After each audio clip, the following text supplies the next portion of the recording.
are challenging the Prime Minister. How should one आज see से that? नहीं। And these are charges you're making. अरे बिल्कुल, फिर से मैं तो हर गांव में जाकर पिछले 2 साल से कह रहा हूं, आप लोग सुन ही नहीं रहे कि 2014 के बाद अगर किसी राज्य ने, गुजरात के बाद किसी राज्य ने सबसे ज्यादा आंख बंद करके मोदी जी पर भरोसा करके वोट दिया है, वो राज्य है बिहार।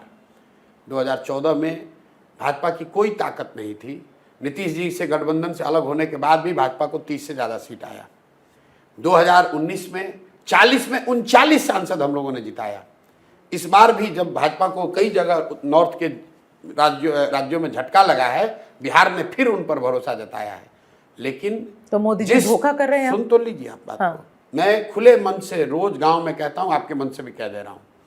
जिस बिहार की जनता को जातिवादी जनता, जातियों में बटा हुआ समाज कह के हम लोग रोज आप लोग उपहास उड़ाते हैं, उसने जाति धर्म भूलकर मोदी की मदद की, मोदी को जिताया। और वही मोदी जी आज 12 साल हो गए।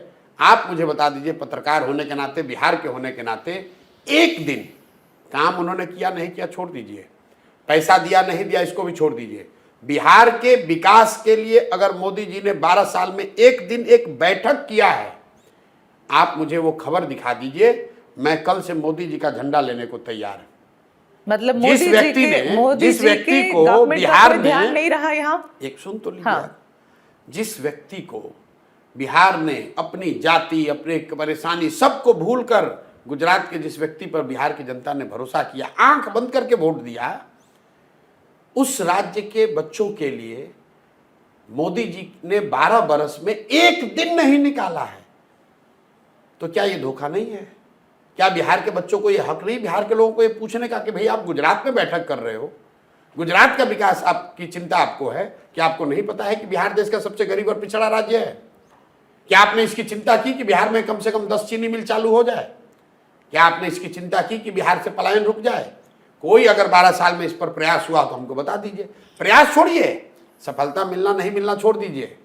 आप मुझे बताइए कि भाई आज नीति आयोग ने, प्रधानमंत्री ने नीति आयोग में बैठक बुलाई है, विशेषज्ञों की बैठक बुलाई है कि भाई बिहार जो सबसे गरीब, बड़े बड़े प्रोजेक्ट्स जो ये ना प्रोजेक्ट की बात, तो प्रोजेक्ट्स बिल्कुल नहीं। कौन सा रोड बन रहे हैं, वो कौन सा प्रोजेक्ट? रोड कहाँ नहीं बन रहा है? तो अगर रोड यहाँ बन रहा है तो वो डेवलपमेंट नहीं है। बिल्कुल नहीं बन रहे हैं, डेवलपमेंट कौन सा स्कूल बनाया मोदी जी ने? IIMITs आ रहे हैं, कौन सा बनाया? कहाँ बनाया? मतलब आप कह रहे हैं कि 12 साल में कोई डेवलपमेंट मैं कह रहा हूँ, कुछ नहीं हुआ है। बिल्कुल मोदी जी ने, केंद्र सरकार ने बिहार के विकास के लिए कुछ भी नहीं किया। मैं कह रहा हूँ बैठक नहीं किया, आप कह रहे किया रोड, आप कह रहे रोड बना।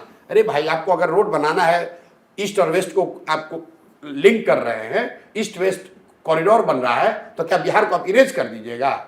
बिहार के थ्रू ही तो रोड जाएगी। अगर आप गोल्डन क्वाड्रेंटल बनाएंगे तो बिहार उसमें आएगा ना भाई, उसमें कोई बिहार पे एहसान थोड़ी ना कर रहे हैं। मतलब बिहार स्पेसिफिक कुछ भी नहीं हुआ। अरे मैं आपसे पूछ तो रहा हूं भाई, आप क्या एहसान कर रहे हैं? अगर आप गुजरात से सिलीगुड़ी रोड बनाइएगा तो बिहार को हवा में नहीं ना उड़ के चले जाइएगा। ये कोई बिहार पे एहसान कर रहे हैं आप? मतलब हम लोग यहाँ, हमारे यहाँ से अगर रोड जा रही है तो केंद्र सरकार एहसान कर रही है हम लोग पर। देखिए, हमारे पास लिस्ट तो नहीं है कि उन्होंने क्या क्या किया है, लेकिन पिछले इतने साल में हर स्टेट पर ध्यान दिया गया है। सुन तो लो आप मेरी बात। लिस्ट नहीं है आपके पास। मैंने आपको तो लिस्ट उसकी बात ही नहीं कि मैंने आपको सीधा अच्छा आसान सवाल दिया था। आप पत्रकार हैं, आप एबीपी को बोलिए कि 12 बरस में एक बैठक हमको खाली दिखा दो आप, जो बिहार के विकास के लिए उन्होंने बैठक किया था कि भाई बिहार जो देश का सबसे गरीब और पिछड़ा राज्य है, वहां पर शिक्षा के लिए, पलायन के लिए, इंडस्ट्रियलाइजेशन के लिए, शहरीकरण के लिए मोदी जी ने एक्सक्लूसिवली लगा रहे हैं बिहार के लिए। बिल्कुल।